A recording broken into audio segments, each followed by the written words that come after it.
सभी को नमस्कार। आज के वीडियो में आइए सीखते हैं कि एक रेफ्रिजरेटर के फॉल्ट्स और उसके इलेक्ट्रिकल और बाकी सिस्टम कंपोनेंट्स को कैसे टेस्ट किया जाए।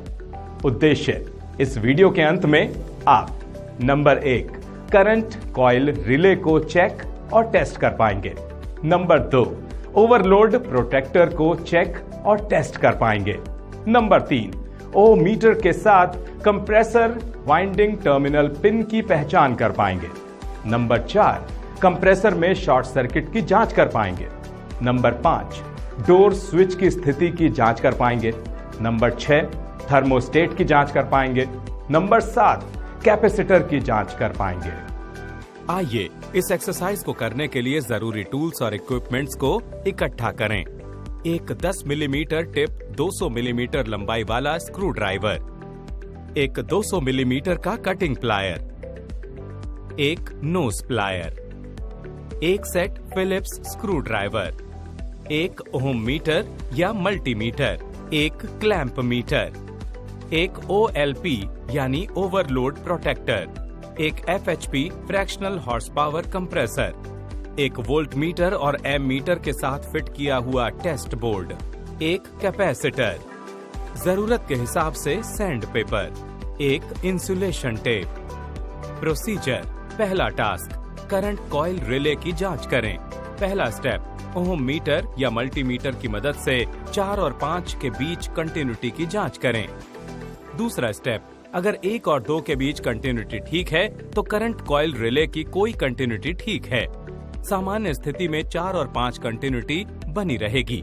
तीसरा स्टेप, 5 और 6 के बीच कंटिन्यूटी की जांच करें। सामान्य स्थिति जब इसका इस्तेमाल नहीं हो रहा हो में 5 और 6 खुले होते हैं। अगर 5 और 6 के बीच कंटिन्यूटी नहीं है तो रिले ठीक है। चौथा स्टेप, रिले को उल्टा करें। 5 और 6 के बीच कंटिन्यूटी की जांच करें। अगर कंटिन्यूटी है तो रिले ठीक है। पांचवा स्टेप, इसे उनकी मूल स्थिति में लाएं। 2 और 3 के बीच कंटिन्यूटी की जांच करें। अगर कंटिन्यूटी नहीं है तो रिले ठीक है। छठा स्टेप, प्लंजर के मूवमेंट को चेक करें और आवाज को ऑब्जर्व करें। रिले को उल्टा रखें, प्लंजर ऊपर की ओर हिलता है और आप आवाज सुन सकते हैं। मूल स्थिति में लाएं, प्लंजर नीचे आता है, आप आवाज सुन सकते हैं। अगर कोई आवाज नहीं है तो रिले में खराबी है, रिले प्लंजर ठीक से काम नहीं कर रहा है। दूसरा टास्क, ओवरलोड प्रोटेक्टर की जांच करें। पहला स्टेप, 1 और 3 के बीच कंटिन्यूटी की जांच करें। दूसरा स्टेप, यदि 4 और 5 के बीच कंटिन्यूटी ठीक है तो बाय मेटल कॉन्टैक्ट्स की कंटिन्यूटी ठीक है। तीसरा स्टेप, अगर कंटिन्यूटी नहीं है तो ओवरलोड डिफेक्टिव है। चौथा स्टेप, जांचें कि डिस्क में कोई जंग ना हो। यदि जंग है तो इस्तेमाल करना अनुचित है। तीसरा टास्क, कंप्रेसर वाइंडिंग की पहचान। ओम मीटर या मल्टीमीटर के साथ फ्रैक्शन हॉर्स पावर हिमाटिक कंप्रेशन के कंप्रेसर वाइंडिंग टर्मिनल पिन। ये एक्सरसाइज करने से पहले इन चीजों को ध्यान में रखें।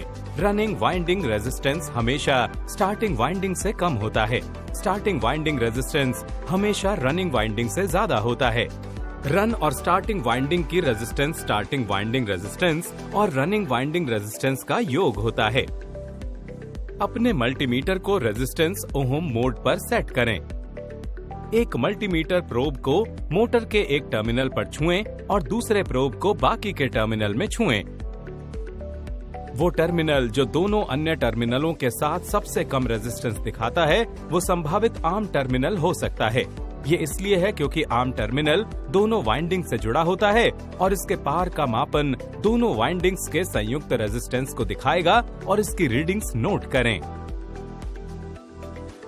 पहला स्टेप, ओम मीटर को लो रेंज में रेजिस्टेंस मोड पर सेट करें।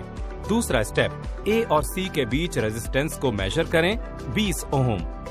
तीसरा स्टेप, A और B के बीच रेजिस्टेंस को मेजर करें 40 ओम। चौथा स्टेप, C और B के बीच रेजिस्टेंस को मेजर करें 60 ओम और वैल्यूज को टेबुलेट करें। पांचवा स्टेप, पहचाना गया A terminal pin arm terminal बन जाता है। छठा स्टेप, पहचाना गया B terminal pin starting winding बन जाता है।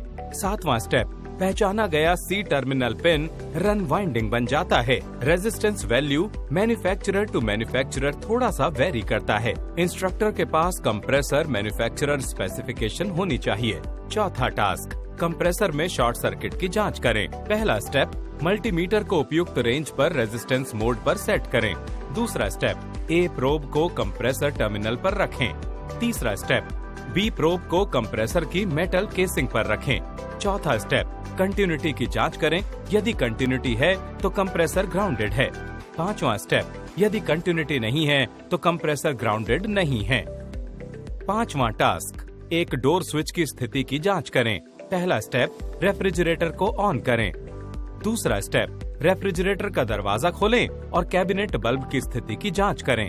ये जलना चाहिए। तीसरा स्टेप, अगर नहीं जल रहा है तो बल्ब की जांच करें। चौथा स्टेप, अगर बल्ब फ्यूज है तो रेफ्रिजरेटर पर लगे बल्ब को बदलें और जांच करें।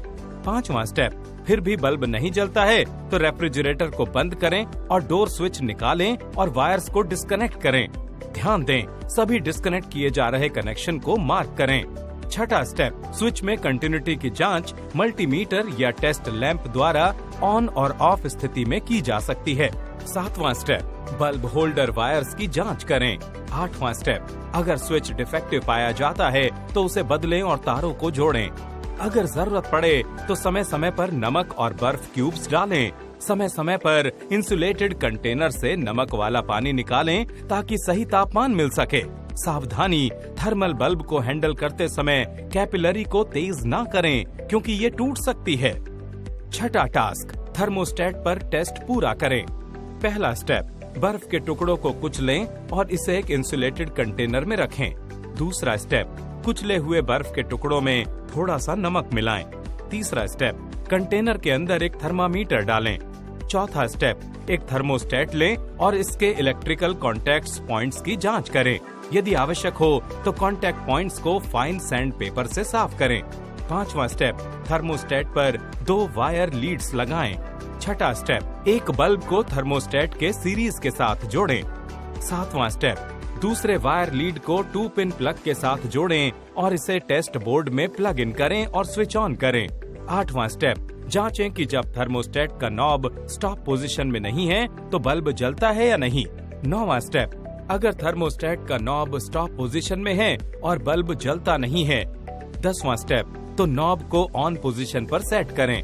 11वां स्टेप, थर्मामीटर की रीडिंग को देखें। 12वां स्टेप, सुनिश्चित करें कि 100 वॉट बल्ब हमेशा जलता रहता हो। 13वां स्टेप, तब तक इंतजार करें जब तक थर्मोस्टेट कट ऑफ नहीं हो जाता, जो कि लाइट के ऑफ पोजीशन से संकेत देगा। तब जल्दी से थर्मामीटर की रीडिंग लें। 14वां स्टेप, बर्फ के टुकड़ों से थर्मल बल्ब को निकालें।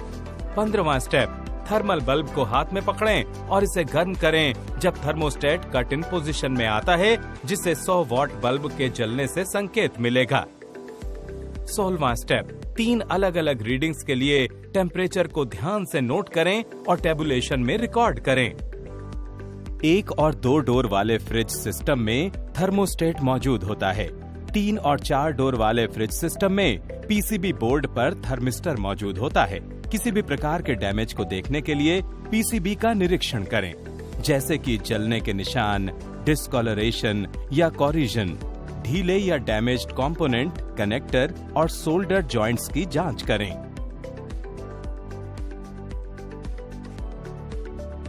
सातवां टास्क, कैपेसिटर की जांच करें। सावधानी, कैपेसिटर के टर्मिनल के बीच उंगलियां ना रखें। ये चार्ज हो रहा होगा और झटका दे सकता है। हैंडल करने से पहले एक इंसुलेटेड तार के साथ इसे शॉर्ट करें। पहला स्टेप, टेस्ट करने के लिए कैपेसिटर निकालें। दूसरा स्टेप, कैपेसिटर को कैपेसिटर टेस्ट सर्किट में जोड़ें। तीसरा स्टेप, सर्किट में फ्यूज डी की जांच करें जैसा कि दिखाया गया है। चौथा स्टेप, सर्किट प्लग ई को ऑन करें। अगर कैपेसिटर चार्ज नहीं होता है तो ये स्पार्क नहीं करेगा। इससे संकेत मिलता है कि एक ओपन सर्किट है, कैपेसिटर टेस्टर के टर्मिनलों से जुड़ा होता है। पांचवा स्टेप, चार्जिंग स्विच बी को 1 या 2 सेकंड के लिए दबाएं। छठा स्टेप, सर्किट प्लग ई को बंद करें। सातवां स्टेप, स्विच बी खुला होने पर शॉर्टिंग स्विच सी को छुएं। यदि कैपेसिटर ठीक है तो स्विच स्पार्क करेगा। 8वां स्टेप, पहली बार में अगर स्पार्क नहीं होता है तो कैपेसिटर को यूनिट में बदलने से पहले इसे 2 या 3 बार कोशिश करें। ध्यान दें, ये कैपेसिटर ठीक है तो ये स्पार्क करेगा। अगर कैपेसिटर शॉर्ट हो या ग्राउंड किया गया है तो फ्यूज डीप फूट जाएगा, जैसा कि दिखाई दे रहा है। सावधानी, कैपेसिटर को टेस्ट करते समय एक प्रोटेक्टिव केस में डाल देना चाहिए, क्योंकि एक शॉर्ट किया गया कैपेसिटर सर्किट में डालते समय फट सकता है। रिकैप, इस वीडियो सेशन में अब तक हमने चर्चा की कि एक रेफ्रिजरेटर के इलेक्ट्रिकल और दूसरे सिस्टम्स के कंपोनेंट्स में फॉल्ट्स और उनकी टेस्टिंग कैसे की जाए।